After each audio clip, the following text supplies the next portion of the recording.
your emotional flexibility versus your physical flexibility? They're not mutually exclusive. That's a better way to say it. Because if I'm carrying the load of too many people on my shoulder, I'm going to have a shoulder issue. If I'm not able to move forward in my life, I'm going to have a hip issue. If I'm dealing with too much worry and too much resentment, I'm not going to be able to rotate my upper trunk. So it's a combination of, but the one thing you can do is you can actually move the fascia in these areas to start the emotions associated with them come up. And then the narratives start to play. Like, why was I resentful? And they remember that event or that situation. The fascia, is that where our emotions are stored?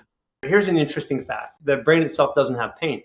You can actually do brain surgery without any anesthesia. So that means that pain itself isn't physical.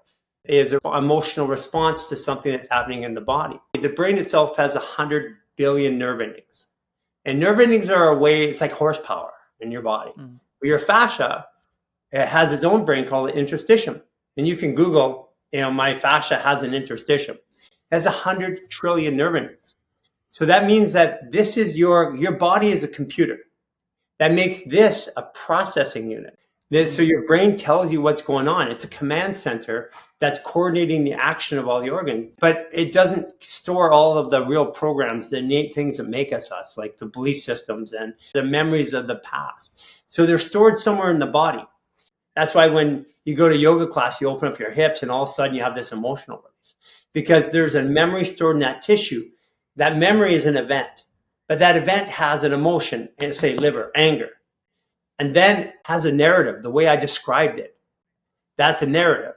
So it has to have the tissue itself, the impact, the insult, the event, the memory of it, the emotion of it, and then the narrative of it. That's how you remember something.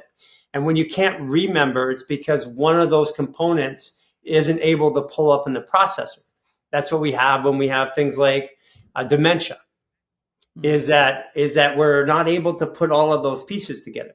That's why people that have dementia, that do fascial maneuvers, we have people that are coming right off dementia scale, right off, like within weeks or months sometimes.